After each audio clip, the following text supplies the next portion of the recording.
Hello, everyone, and welcome to Office Hours. As always, this is where we answer all your questions about media and production 24/7. If you'd like to get your questions into the mix for today's show, you can take a look at that QR code that just popped up on the screen. Shoot it with your phone or your tablet or anything else that reads QR codes. If you need to go there manually, the URL for you to go to is askofficehours.global. You can put your questions in there, and that's how we always drive our show. So you can not only do that, but if you're kind of on the inside, if you've been through the system here at Office Hours before, you know that you can actually go in and interact with the show live. So that is through a system called Mukana. And as you sign up for Office Hours, maybe you put yourself into that. If you have, then you can vote on those questions and vote the topics that you want us to spend most time on up, and then we'll get to them earlier and spend more time on them. It's Wednesday, which is our audio day. We're super excited to have concert sound pioneer Bob McCarthy with us as our special guest for our second hour today. So if you have any questions about live sound, particularly big concert live sound and that kind of stuff, today's your day. That's coming up in our second hour. Right now, it's time for your questions, so let's dive in. Let's see. Courtney, what do we got today? Yes, it's me. Good morning, Bill. Andy Kokendorfer from Vieira, Florida is up first with the question. He says, is the MixPre 3 version 2 with noise assist still the standard for high-quality mic interfaces? We're going to start this morning with Guy Cochran, then go to Courtney and Mickey. But Guy, take it away.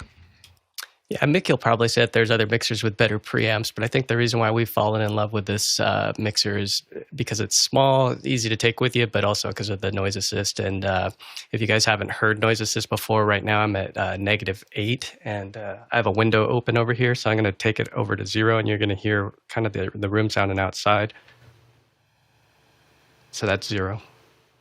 And then here's 20, and I'm going to, as I walk it up to 20, I'm going to keep talking. So this is 20. So I normally, just so you hear silence too. So that's the reason why I think a lot of us have it. Yeah, -8 seems to be where I like to hang out. It doesn't bite into it too much. I like the 6 as opposed to the 3 because I have my ears running in channels 1 and 2. And if you tie up all your inputs with a 3, then you have nowhere left to go. So I like the MixPre 6. I wouldn't say the 3 is the best one to get. I like the 6. I think it's a good compromise unless you need analog out, and then go for the 10. Courtney. Well, I agree. It's one of the best high quality, mic interfaces, but by no means the standard. I think it's nice. I know Mickey's using a 744T, which I have one of them and not using, which I'm not sure how he's using it with a USB interface. He must have an external USB interface he's feeding it into. But it has a good sound devices. Preamps are notorious for their nice, quiet design, so very little self-noise.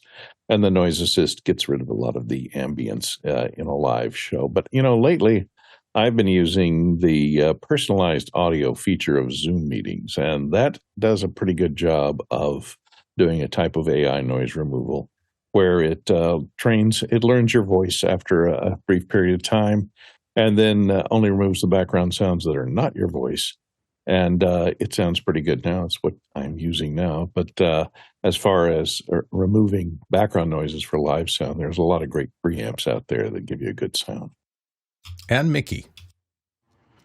Yeah, as Guy alluded to earlier, I think the MixPre 3 is a decent compact entry level field recorder. But while it has USB audio interface capabilities, it's not the most user friendly, I guess you'd say, and also the most capable in terms of using it as an audio interface. Within that price range, there are other options I'd rather go for, and I certainly wouldn't see a MixPre as a standard.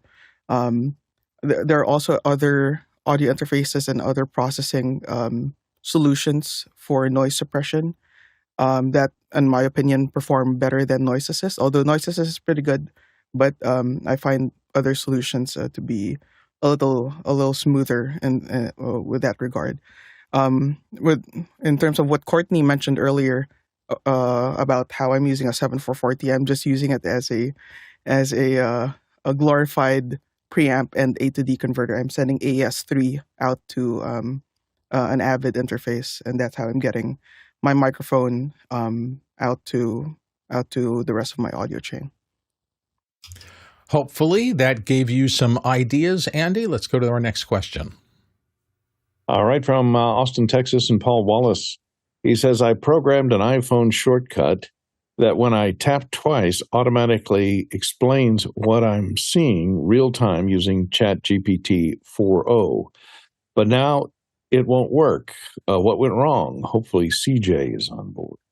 Unfortunately, you missed CJ today. He's normally here on Fridays if that's important. But Jeffrey Powers is here, and he'll help you out anyway. Jeffrey? I'll be CJ for today. Hi, I'm CJ. So Paul, ChatGPT 4o is great, but there are a few bugs going on, and I've noticed that voice seems to be one of them. Excuse me. I've done a lot of text searches. I did a video last week where I created a blog post, and I couldn't get the voice to work. It just kept spinning and spinning and spinning. So plus they're still ironing out all those issues, especially with the voice and who's going to be what the voice is going to be depicting like and whatever. So there's just a lot of work on that. So I'd just be a little bit patient. It might not be the app that's doing having any problems, but once again, if you're doing a double tap to get ChatGPT 4o to work from there could be some security issues in there, but most likely it's just the fact that it's just not catching and getting the voice to go. Courtney, you have an addition? Well, what you might find is that, when it was first announced and demonstrated just a couple of weeks ago, GPT 4.0 was brand new, and they were rolling it out. And as it became more and more publicized and more popular, the latency times are going up on it because everybody's hitting those servers. And image recognition is one of the most time-intensive tasks that it does, I think, because it has to access a large database of image tokens to describe what it's seeing through your camera.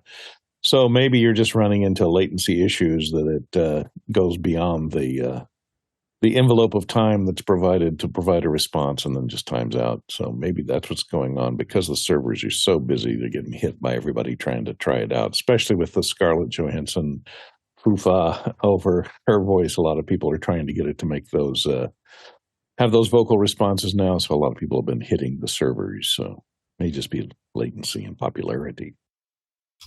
Let's move to the next question. Next one comes from Brian Taylor in Washington, D.C. Are there any justifications one could submit to the powers that be for preferring Macs for production beside one's esoteric? Bordering on religious discussion. We'll be careful here, but Jeff Francis is going to start us off. I would choose value over time. A Mac is a greater cost at the beginning, but can serve much longer time. I have Macs that still do dedicated production tasks that are over 10 years old, and they work, so why get rid of them? So the Macs are still running, and they're still providing that function. So that's one tack to take. Nigel. Yeah, years ago when I was working for a company that sold PCs, I tried to sell a company to move from Macs to PCs, and the guy walked me into the office where the people had all the Macs, and all the manuals in those days were unopened. Then he walked me into the office where the PC users were, all the manuals were spread everywhere. And so there's a sort of an acceptance by some people that Macs are easier to use, more intuitive, PCs are more complicated. But that was 20 years ago. Life's very different today. If you can't find an application that only runs on the Mac or runs better on the Mac or is key to the production, you're going to find a bean counter is not going to care very much, that there really isn't a huge advantage over the Mac, over a PC. You can always find a way to do it on a PC. Personal tastes don't count much in this place if the philosophy of the organization is the lowest cost price. Guy Cochran. Yeah, it depends on who it is that you're actually pitching this to. We used to sell something called the One Button Studio, which included 2 Macs, and we sold them into universities. A lot of them went into university libraries, and they said no Mac. So we always bundled it as a solution. So what is it that you're trying to accomplish? So if it's, let's say, video playback, we would put a line item as video playback device, MIDI, including Mac Mini, blah, blah, blah. So you sell it as this is a bundle to solve a solution, and it's included in that bundle. So if it's an editing package, you might call it something similar with editing package, including Final Cut Pro on Macintosh or DaVinci Resolve, whatever. But the powers that be, they just want to know what it is that this piece of equipment is getting done. And if the best candidate wins, then the best candidate wins. But yeah, there's other arguments you can get into about support, and you can go down that rabbit hole. But if you're just trying to win and get it in the door, I would bundle it as a solution as to what it gets done. Courtney Gooden. Well, it's been a long road for the Apple people. They've maintained their isolationism over most of these years. There was a period of time where they went out they licensed out the operating system for about a year or less than a year. That didn't last very long. And then they came back and keeping all the hardware and software in tight coordination. And because of that tight coordination between the operating system and the only people that are allowed to manufacture hardware that run that operating system legally, they've kept it fairly tight, and they have a tight hold on, of course, in production. Final Cut Pro did great things for them in moving them forward because they had a competent editing system until they changed it from 7 to 10, and then and a lot of people were adopting and using it because it was reasonably priced and could give you nonlinear editing. So that gave them a big foot up into the industry in production, and that's when you started to see a lot of Macs appearing in production. In general industry, I think the availability of the other platforms, the Intel platforms, there's nothing like these kind of small devices. This is a Windows 11 PC right here, and one of the smallest ones, Macintosh, the Mac Mini is the smallest PC you can get that runs the Mac operating system. So you're very limited. Also, PCs have the availability to be expanded. It's an open bus, so you can create a lot of different hardware that runs on that platform and adapt it to many different industrial designs. That's why you see mostly industrial designs, things like, kiosks and ATMs and a lot of control stuff running on the Windows platform because you can get embedded Windows. They sell a version of Windows that runs on embedded hardware, so you can design your own hardware to run the operating system. So that is why it keeps it to be about 80% of the rest of the world as far as popularity because of its versatility, and you're not limited to one strict set of operating system and programs that run on. Mickey McAchore. Yeah, I have to second what Nigel said about the bean counters caring about the bottom line. What could get the job done most efficiently? What provides the most value overall? Take a look at things and relay things such as what are industry standards, what are typically used in workflows that you and your production play in. Sometimes PCs are the correct answer, and sometimes Macintosh computers are the correct answer. Personal preference does not play a role here. It's about productivity, things getting done, and also value. I'm going to be a little contrarian to that thought, although I appreciate all of it. To me, the biggest shift in the world is a computer used to be something that my office would provide for me. It would be on the desk when I got there, and I used what they wanted. At about the time laptops as a general purpose thing started pushing on what desktop computers used to be able to do, I saw a shift Now a computer is more a personal tool than a corporate tool. And I can remember the era where what I was bringing in and sitting on a table in a corporate office when I was working was more powerful than the servers that they had in the back room that were doing things. So to me, it's a matter of this is an individual tool now. We all have them. We all use them. We all get used to them. So whichever resonates most for you in your life should be the tool that you use. And you don't have to be stuck on what the corporation is saying yes or no to. I do understand that there are IT professionals and networks you have to hook up and the rest of that. So that will have an effect on it. But in terms of an individual being able to do their own creative or just business work, you can bring your tools now. And I don't think that used to happen 20 years ago, that you could come in and compete with the corporate infrastructure with something you brought in. Nigel, you want to follow up? Yeah, I'm sort of slightly going to argue with you that I think while you're 100% right about that, first of all, I don't think this person is looking to bring in their own equipment in. They're looking for their boss to buy it for them, and the boss is not going to buy a Mac. And if I was running a production, I would be very sensitive about someone saying, oh, I'm just going to plug my Mac in without knowing what was in that machine. And people throw concrete over these things once they're running. So I agree with you. I think if in a bring your device to work, people should be able to pick the one they want. But I think if you're not paying for it, then the person paying for it makes the call. Yeah, I hear that. Jeffrey? The key there is bring your device to work. If there's a strict policy that says you cannot bring your device to work, then you can't do that, of course. So putting on my IT hat really quick, there are a lot of logistics. There's a lot of security concerns when you bring another machine in that's not part of the standard. And even in this day and age, it's kind of tough. But if you really want the be-all, end-all, if you have programs on the Mac that you need, just as Guy said, you got to prove it to them. And then, of course, you can always say, and if I need a Windows machine, I can always put Parallels on and run it as Windows. So hopefully that gave you some food for thought, Brian. Hope you make a great decision and it works for you. Let's move to the next question. Next one comes in from Jeremy Horn in the San Francisco Bay Area, California. He says the i-Lok cloud activation service went down right before I started an earnings call edit today. Ooh. Did this happen to anyone else? Time to go back to a USB i-Lok? Oh, ouch. Mickey Macajor, help him. Yeah, I've never transitioned over to i-Lok Cloud. I've certainly heard a lot of stories, bad stories about them. The server going down every now and then. I've always stuck to the USB i-Loks. Have a couple dozen of these floating around. Usually, each one just has a single license, so that if I know one of my editors or engineers require a certain plugin, I just hand that single i-Lok to them, and then if they need more plugins, I hand them more i-Loks. It's been really convenient that way instead of having to go to each individual computer, and some of our editors work remotely. It's easier to just hand USB sticks as opposed to having to deal with i-Lok Cloud. But yeah, I've over the years I've heard of stories of the i-Lok Cloud servers going down.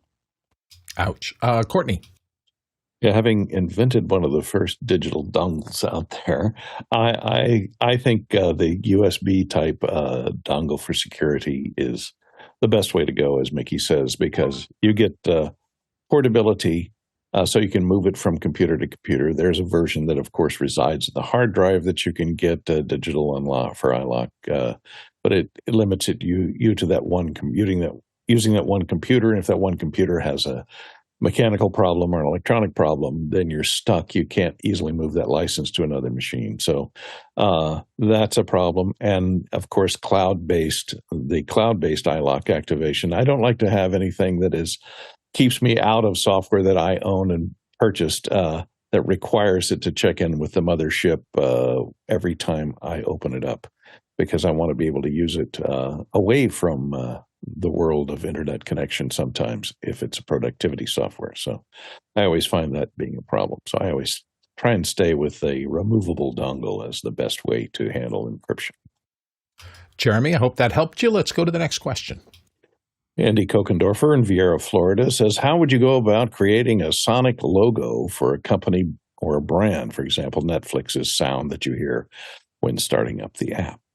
Nigel, start us off. So I'll give you the business answer to that. I'm sure someone else can answer the technical side of that. The business answer is, unless you're really, really, really going to invest a lot of money in the use of and repetition of it, don't waste the time and the money doing it. It might be fun for you. I would suggest if you're really serious and you're going to use it properly and you have an advertising agency, work with the advertising agency. They will see things and have connections to people who can do this stuff for you. That links to your promotion strategy and your brand strategy and your messaging. It's a very, very complicated area. And we all think of Netflix, we think of Intel, but these are repeated millions and tens of millions of times before they get stuck. As someone who had one done by a musician friend, it really didn't work very well. So be really serious if you're going to use it, that you use it repeatedly. Go to the agency that manages your brand and make sure it's consistent and coherent with your brand strategy. And then find a musician or someone to do it. But I will tell you that for everyone that works, there's 58.7 million that don't. Mickey. I want to preface this by saying that I haven't designed, I've been in charge fully of a Sonic logo myself, but I have collaborated with other people on Sonic logos and also mix Sonic logos, but I haven't designed one from scratch myself. The first thing is emotion. Like what emotion do you want to drive out of the people that will hear it, your customers or potential customers? Think that through. Secondly, would be ensuring that, because every single opportunity for your brand to showcase that Sonic logo, the ad agency or the company will take that chance. So it has to be something that is repeatable without getting tiring, relatively short, but can put that emotion through, and also be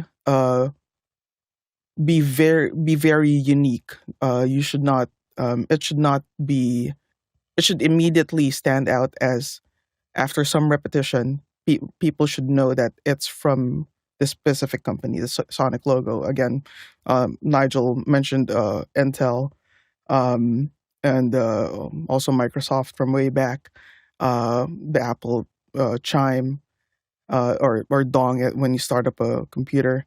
Those are very short and very memorable. There is an episode from the podcast 20,000 Hertz from, I don't know, 5, 6, 7 years ago. It's been a while. They have an episode from way back that discusses Sonic logos in thorough detail, and it's fascinating. Marty Adius. So I just did a Google search on Stinger Sound, and it came up with several marketplaces where you can just audition and buy these kinds of things. But however, I have to completely agree with what Nigel and Mickey were saying. Just as color and lighting can elicit emotion in a person and set a mood, a Stinger Sound, a Sonic logo is a highly personal thing that needs to identify with your company and what it does.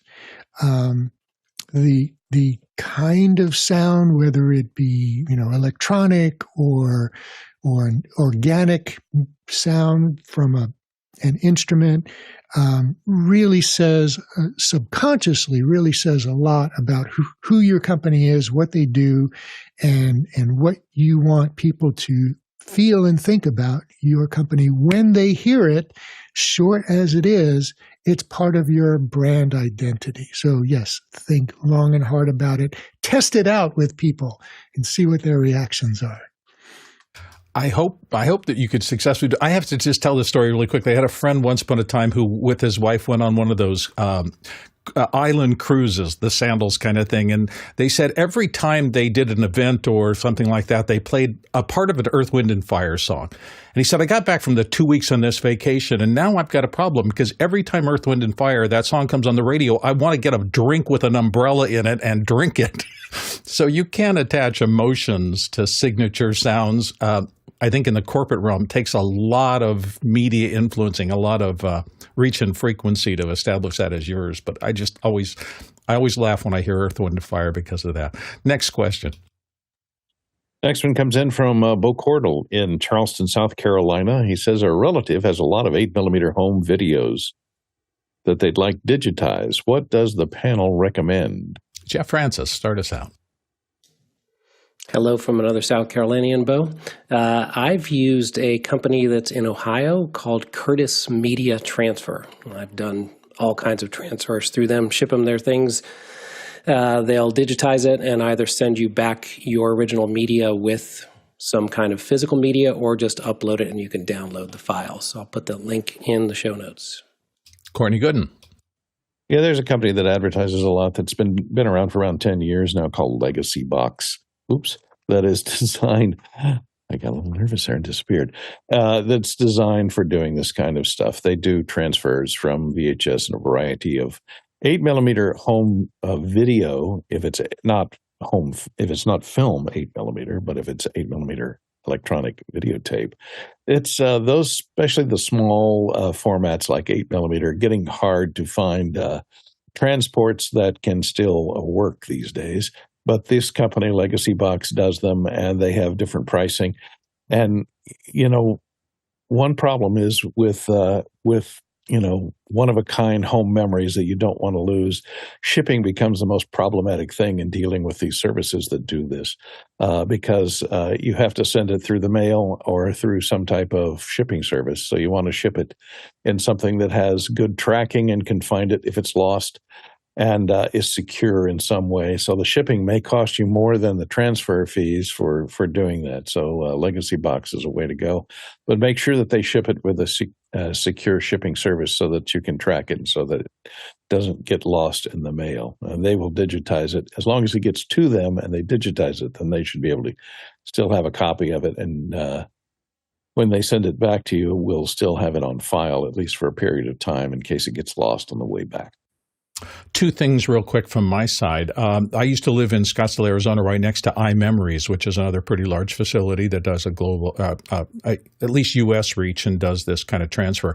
The other thing is that please be protective of those tapes. Do not play them because anything that's based on a Mylar tape, and if it's that old, we're talking probably 20 years, 10 years, something like that, the tapes are going to start deteriorating. The oxide will flake off. So don't just give it to somebody and say, I want to play through them all before I decide to send it in. If you really think there's valuable content on them, pack them up very carefully so that they're protected from heat or whatever and send it to a professional, because trying to do it yourself with old tape always ends kind of badly. The heads get clogged really quickly because the binders are deteriorating.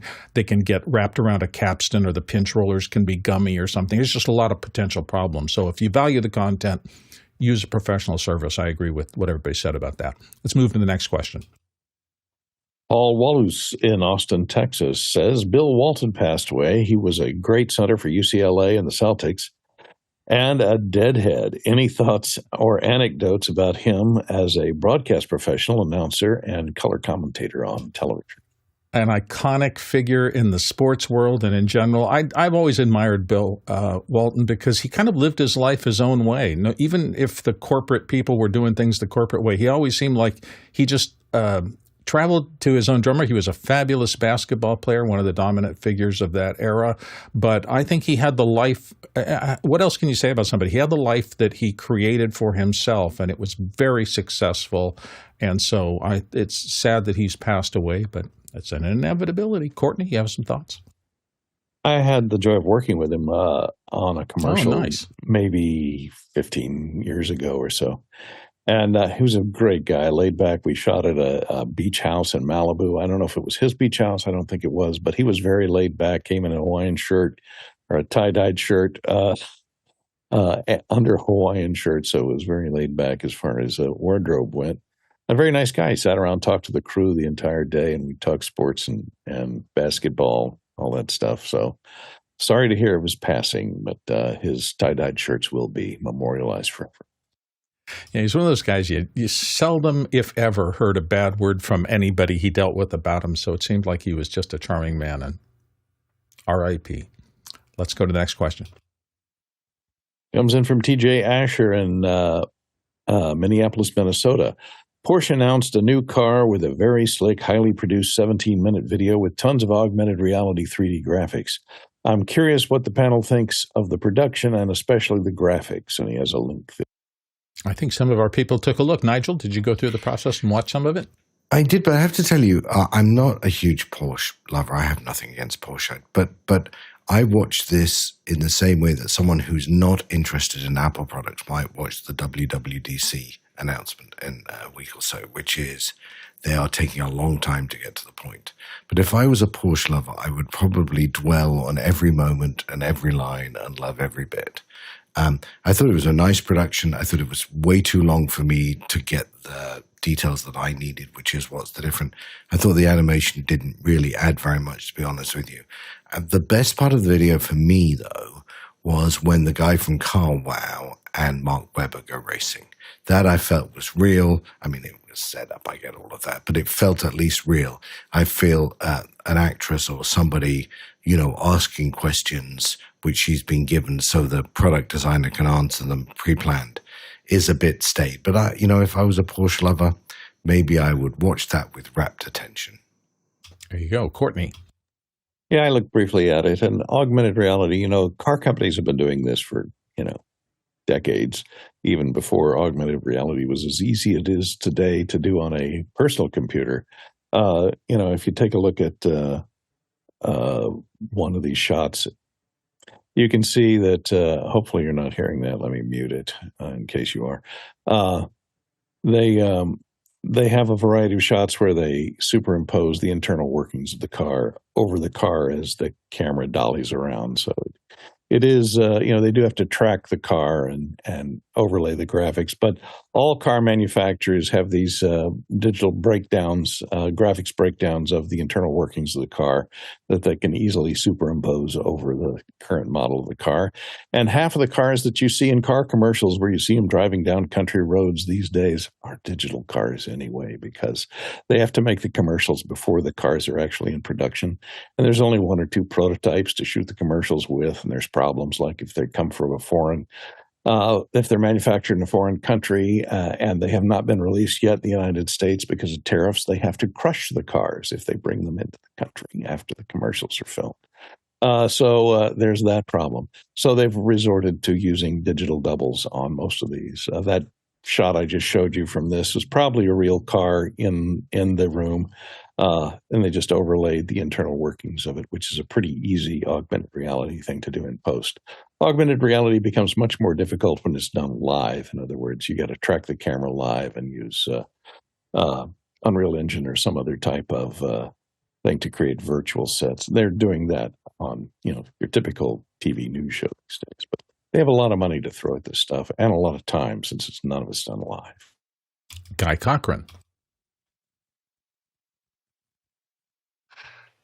Yeah, I used to be an exotic car owner, and a lot of these guys are just total tech heads. So being able to go and talk with a lot of Porsche owners in the Porsche groups and go do track days and stuff with these guys, they just love their cars. And I was going to play that same scene that Courtney just did, but this one's a little bit more of where you can see some of the internals. And I think being a tech guy, that when you see this stuff, you want to know the nuances of what's creating that horsepower. Like this one has a hybrid battery, and how does that torque come in, and what's the PDK doing? And there's just so many little tech pieces of it. So gearheads like to look at the dynamics and the engineering and the little pieces of the puzzle. So I think it's a fascinating piece, and thanks for bringing it up, because I'm going to watch the whole thing now that I kind of scrubbed through it and looked at it. But knowing these kind of people, they're just going to salivate, because some of these you can't even get. Some of the higher end Porsches, you got to work your way up to be able to buy the highest end model. And so these guys are just drooling over these if they're the hard to come by models that you have to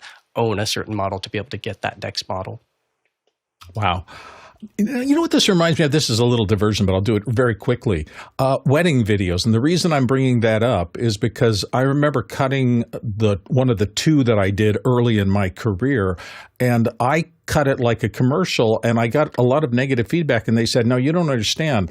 The average person is watching that and going, okay, this is just a room full of people and you're holding on the shot too long. Somebody else went, no, the people who are involved in the family are be going, oh, that was Uncle Bob. Uncle Bob came. They had their whole interior monologue that was making it interesting for them. And that's very much what we're talking about here. If you're in this community, the pacing can be much slower and you can go into much more detail because people are highly, highly interested in that. Where a generic audience, boy, if you don't keep it moving, they're going to check out on you. So that's one of the toughest things about learning to edit pace-wise is you have to really understand who you're cutting for. Next question. Oh, that's me. Sorry, Guy Cochran, right here, who was just answering the previous question. From Seattle in the USA says, what is the approximate day rate one could expect to budget today for a production sound mixer with a standard kit? Mickey McAchore is going to start us off. Mickey? There are discussions on what a standard kit is, but I think many understand a standard kit as a mixer, recorder, boom, and 2 wires.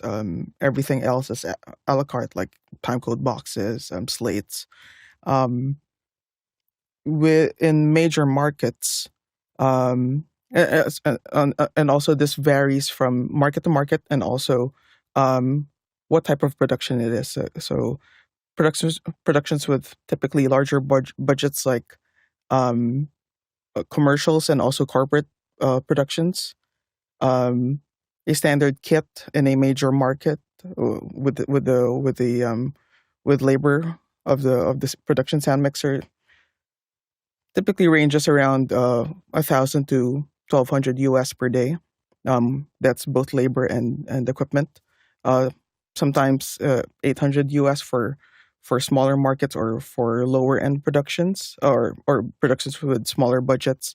And then you also get into longer term productions, say episodic TV, narratives, long form documentaries, wherein they ask for, say, a weekly rate on the gear.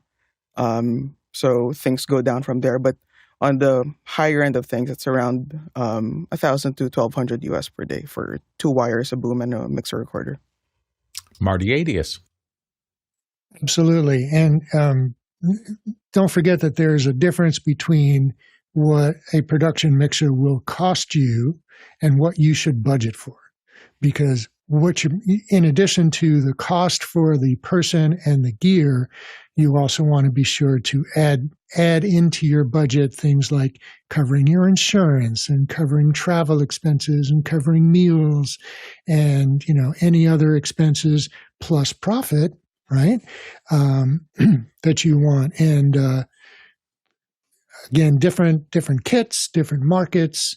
So as a production company, you will probably assemble a roster of audio engineers with their kits, and you'll establish what each one is asking for a day rate.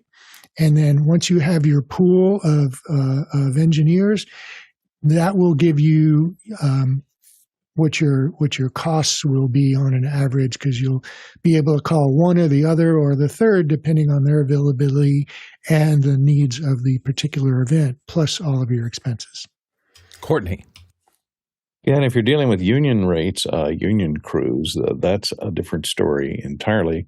Usually the price of the sound package will be separated from the price of the sound person. So and the sound package is where you have your most room to negotiate. A lot of most sound mixers own their own equipment. They're not renting it from the studio these days or renting it from a third party. So they have, if their equipment's been paid off for a number of years, they're much more flexible in negotiating that package. A lot of guys will throw in, if it's a week-long shoot or a long-term shoot, they may throw in their package for 3 times their daily rate. If it's a short, if they're doing a commercial or something, they'll have a daily rate of what their package goes for. But if you're going to hire them for more than a week, they'll have a weekly rate that may be lower, that may be based on 2 to 3 to 5, 4 times their normal daily rate. As far as, you can take a look here at, here's the rate cards for Local 695, which covers sound and video in Hollywood and in a lot of the area across the United States.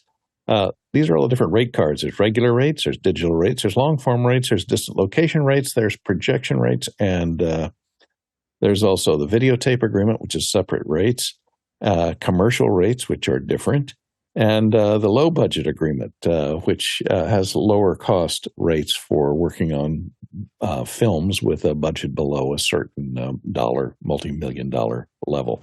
So, and there's also the area standards agreement. So the basic union rates that come out of Hollywood are only applicable in films that are produced of and transport the sound crew from that particular area of that local New York or Los Angeles. And everybody else is covered under a different contract called the Area Standards Agreement. They're currently negotiating that agreement as we speak today. So the rates for the next 3 years will be determined in the next couple of months. So they're in the process of changing. But the minimum rates, union rates, are pretty much fixed. There are companies like Brooks Book and several of the payroll services like Cast and Crew and EP Payroll Entertainment Partners will provide books of rates for you if you're looking to staff a union position, since they are an employer of record and have access to all the current rates and do the payroll. Let's go to the next question. Douglas Carmichael has a question. He says, Jeff, while you say older Macs are still useful, isn't it risky to use an unsupported operating system given today's security landscape? Some companies require a current OS version with all security patches applied to work on their shows. Netflix, for example. It's headed for you, Jeff Francis. Yes, if that computer is connected to a network and the internet. So recent computers running a modern OS with security, those are connected to the internet. They do multiple functions, but as computers get older, they don't need to be tossed. They can be put into specific single-use functions that don't connect to the internet. Simple audio recorder is a great choice. There you go. Next question. Andy Kokendorfer from Vieira, Florida says, any issues running ZoomISO on macOS Sonoma? I would like to update my OS. Thanks. Mickey McAchore is going to help you. Yeah, Sonoma still does the lovely, lovely random crashing of core audio. So I think you know what my answer is. Don't go there quite yet. Be patient. Next question. Next one comes in from Paul Wallace, and he says a YouTube Premium Family membership is $22.99 per month, and it gives you and 5 family members across to all YouTube Premium features. Is there any real advantage to this add-on, even for a family of 2 or 3? Nigel, start us off. Okay, so let's make sure we're all talking about the same thing, because sometimes we jumble all this up. This is not YouTube TV. This is not streaming. This is the ad-free, I'm assuming the ad-free version of YouTube, which I pay $14 a month for, and I love because I tend to watch a lot of YouTube and I don't want the TVs. Everybody pick their own choice of how you want to spend your time. So theoretically, well, not practically, on our home TV and my laptop, we both use the same Google account, so I don't need to get too different. But if my wife, for instance, wanted to have a completely separate Google experience, or YouTube experience, I should say, then 14 times 2 is 28. So there's the saving. 3, you can do the math forward. So if you want to pay for this, if this is a benefit, if you really need 2 different YouTube streams, then it's a value. Otherwise, just share your YouTube account. Jeffrey Powers. So on my account, I have sub-accounts then, and the best part about that is that I can go to a sub-account and kind of tailor what I'm going to get. Like, for instance, if I want to watch anything Marvel, I'll go to one account and watch them there. If I want anything tech, I'll go to another account to watch everything there. I'm on the individual plan, and that's $13.99. And as Nigel said, it is an individual plan. So if you've got 2 or 3, then really the answer is pretty straightforward, that you must go to the family plan to run it that way. But you do what you have to do to keep costs low as best as possible. But the family plan is probably where you're going to go, and then you'll just have 2 extras that you could use in different ways. Maybe, I don't know. Courtney? Well, Paul, the thing that, to avoid the commercials, the family plan may be the way to go, because you can maintain, like has been said, 2 different accounts. And as we all know, YouTube likes to track what you're watching and serve up what you're used to watching. So it becomes very personalized. Yep. So if you want to, sorry, I had to cough there. So if you want to maintain your personalization, a family plan may be the only way to go. What I do, though, is I go, and if you're technically inclined, because this does take a few hoops to jump through, is something called SmartTube Next, which gives you all the advantages of that subscription and costs absolutely nothing. Okay, then. And there are problems with, you have to run it on hardware that is supported. It runs on Android TV, won't run on Apple TV. But it will run on a Fire Stick, which is a cheap choice for a streaming device that you can get for under, when they're on sale, about $30, and a 4K one for around $49. But you do have to sideload it, and it gives you all of the advantages plus some of a YouTube Premium account. It jumps over commercials. It eliminates all pre-rolls and post-rolls, and it even jumps over things like regular intros of podcasts and self-promotion that's in the middle of a podcast that isn't necessarily an ad that's been inserted by YouTube. It will jump over that stuff automatically and just give you the content. And that's what I love. You can put it on any device that you can sideload it onto, and and you can maintain your individual accounts. You just open it up with your YouTube account, and it logs you into YouTube and will then carry your particular lineup for you, and you can have as many audience members, as many family members on there as you want. All right, let's go to the next question. Francis Frey from Cambridge, Massachusetts says, hybrid podcast, 2 people in a studio and a call-in guest over Zoom. 2 people in studio share the audio input in Zoom, which makes the speaker view unreliable. ISO tracks are recorded separately for post. Shure SM7B and RCP advice. Mickey, you got some suggestions? Yeah, since this is going through post, and if the return video to Zoom from the studio is simply for the viewing of the remote guest, what I would do is send 2 DVEs, 2 DVE boxes of each presenter, and in a single return video feed, or send a 2-shot instead. If you really want to maintain 2 separate video feeds going to the return in Zoom, then you can, with the Rodecaster Pro 2, if you're using the Rodecaster Pro 2, it has 2 USB outputs, so it can act as audio interfaces for 2 separate computers, and you can route one person's mic to one computer and another person's mic, another in-studio person's mic to another computer, and you can have active speaker follow there. But in the event that this is also broadcasted live, I would certainly cut this manually and not rely on active speaker to make edit decisions for you. Let's go to to Guy. Guy. Yeah, I was going to say, depending on if this is going to post or if it's live, there's 2 different things. But in addition to what Mickey said, second camera, second computer, I would actually go Riverside because the quality of the picture that's stored is so much better than what you'll get on Zoom. So give it a shot. There's a free trial, and see if you can appreciate the quality difference, because I think you will. Next question. Next one comes in from Philip Oler in Katona, New York. He says, anyone familiar with the 2D animation software Cavalry? Being asked to evaluate and want to know if there's any real-world experiences. And he has a link there to the software.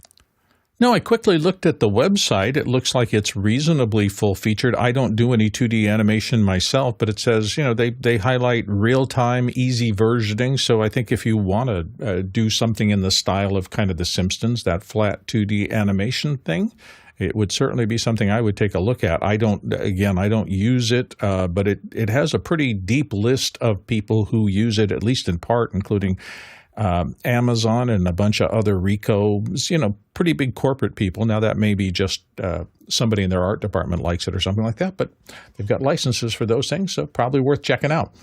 I don't know more than that, so let's go on to the next question. Next one comes in from Jeff Francis here on the panel. Columbia, South Carolina. Jeff asks, just picked up my first Blackmagic Design Pocket Cinema Camera 4K. Film versus extended video versus video. When to choose each? Jeff, that's a tough one. Mickey McAchore is going to help us. Mickey? Yeah, if you're asking about internal recording on the camera, I would go film if we have a definite timeline, schedule, and also budget for color grading. Shooting in log would give you the most dynamic range and also the most flexibility, most amount of information there to do your color correction and possible grading down the line. With video, you're pretty much locked in Rec 709, and that's good to go on air. So this is for like really fast turnaround projects where you're shooting in the day, this goes to air in the evening. Extended video is sort of an in-between where it's not fully flat log material, but it still gives you some leeway to do adjustments in post. So it's sort of an in-between. Yeah, I have a Blackmagic Pocket Cinema Camera 6K, and as Mickey says, every day here I use it for my web camera, and I have it on RAW because the system that I use puts the color grade on there automatically, and as you can see, it gives you a normal picture coming out of it, even though it's set on 6K RAW. It'll do it electronically. If I go out and shoot in the field, and exactly like Mickey says, if I have a quick turn thing, I'm going to switch back down to ProRes standard HD, and the purpose of that is to get a video capture that I can put into an editing system and work with immediately. It's not going to take any time to do the transcode or to do the color lookups. It's just going to be usable right out of the camera. Really pretty pictures out of these cameras generally. They're pretty darn good for color science. Mickey, you had a follow-up? Yeah, I just wanted to add to what you mentioned, Bill. When you are shooting in RAW, in Blackmagic RAW, these LUTs are not baked into the actual footage. So you can essentially what LUT you apply when you're shooting RAW is just a viewing LUT that is applied to either your built-in LCD screen, the HDMI, or the HDMI output. So if you're shooting RAW, you can go back at the LUT is not baked in. It's different when you're shooting ProRes or DNX HD or any other non-RAW codecs. There you go. Yeah, you're getting sensor information directly onto your recording medium. I don't record any of this stuff. It's just acting as a web camera, basically. But yeah, I agree. Let's go to the next question. Comes in from Andy Kokendorfer in Vieira, Florida. Says, thoughts on the New York Times Wirecutter headphone reviews. Trustworthy? And he has a link there. Jeffrey Powers, start us off.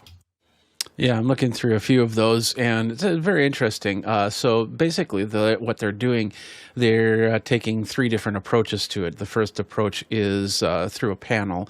In some cases, like for instance, when it came to their hearing aid section, they had a panel of people, and they specifically said who this panel of people is.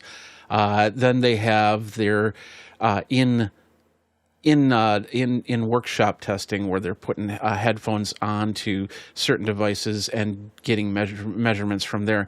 And then the third approach is to actually going to audio experts to get their opinion so they can form together a well-rounded document. So from those three opinions, there's always going to, when it comes to panels, there's always user preference that's going to be involved.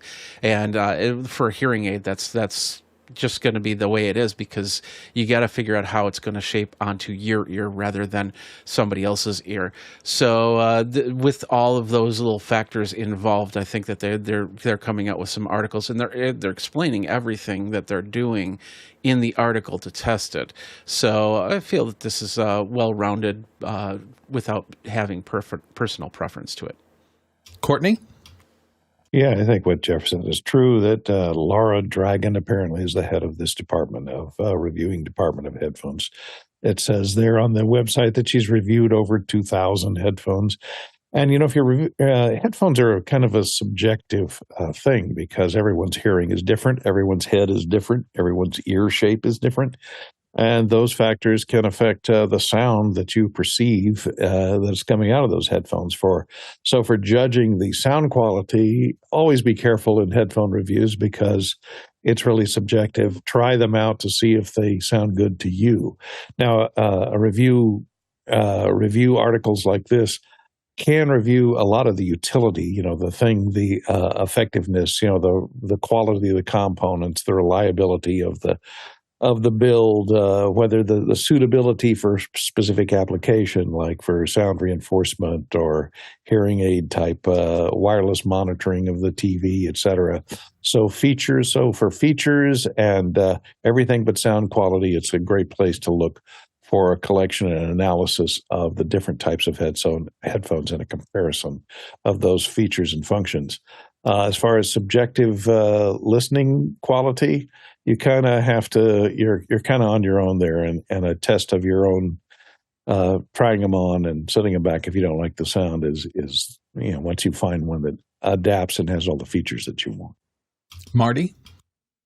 Whenever I look at a review, I try to ask myself, who is this person? What is their background and experience? And who are they writing for? Who is their audience? Because your review is going to take on an entirely different tone if you're writing for the typical consumer, if you're writing for a traveler, if you're writing for a music professional. And it's one of the things that I kind of appreciated about this review is that they're kind of putting on different hats and writing for a few different audiences. So they have, reviews that are intended or targeted to travelers, for example, is one of the things that they mentioned, and another one for wireless listeners who are out and about during your daytime. So all reviews are biased by those two things, the experience of the reviewer and the market they're looking for or writing for. But this one happens to be taking some of those into account, and so that makes them a little bit more commendable or approachable for me. Let's see if we have time for the last one. Let's go to the next question real quick. Oh, I doubt it. Paul Wallace from Austin, Texas says, Katee Sackhoff deliberately went unscripted with no prep in this interview of Tricia Helfer from Battlestar Galactica. Break down the set, the sound, and the sights. And he has a link there. I'm going to take a shot at this real quick. This is a scene from it, and so I'm just going to make a couple of quick notes, and we'll see if we can do this in a minute and a half. Props to Katee. She did it kind of sans makeup. This is the beginning of the interview. If I go to the next kind of piece of this, let's run a little of it. Is it going to run? No, it's not going to run. Let's see if it'll run there. There we go. Now we're seeing Katee. It's interesting. She's just talking, no makeup. It's a pretty blank set. And the thing that interests me here is that they use that quick cutting thing, kind of jump cuts in here. I don't know if you'll see them here in just a second after the little fade to black. But after she comes back, there are a lot of these little hops. It's a kind of a current style. It drives me nuts. So Then they go to the main part of the interview, which is very traditional, and it looks very different from that opening. And in fact, the ISOs, this is a standard 2-shot and then cutaways to singles back and forth. This looks very different. I don't have time to do a lot of things, but I will say it's just a couple of little things. They're using an outside key rather than an inside key. I would have shifted the key to the other side of her face because I think you see more eyes and things like that. I think it's more flattering than an outside key. And also I would have paid a little attention on that shot just to the fact that that background element is kind of pulling into her eyes a little bit. I think I would have kind of set that up a little bit different. Those were my initial thoughts in looking through this. I like the fact that it's casual and the rest of that, and wasn't too overproduced. I think that's really good. We are about to head into our second hour, so I wanted to take a moment and be very excited. We have a special guest today, and we're really looking forward to the second hour. Don't forget, tomorrow is our video day. Michael Coleman, an award-winning director, will be here talking to us, and cinematographer with over 20 years. He'll be talking about his work. On Friday, Paul Richards from the PTZ Optics team will be here, and they'll be showing us Hive for remote production, an approach to automated complex camera control and facial tracking. Saturday is all Q&A as usual here at the show, and Sunday is our more philosophical day. So it's a show that we do not broadcast on YouTube, so it's where we have a little more chance to kind of talk about things and see what's coming up. This is the end of the first hour. We'll be right back with our special guest.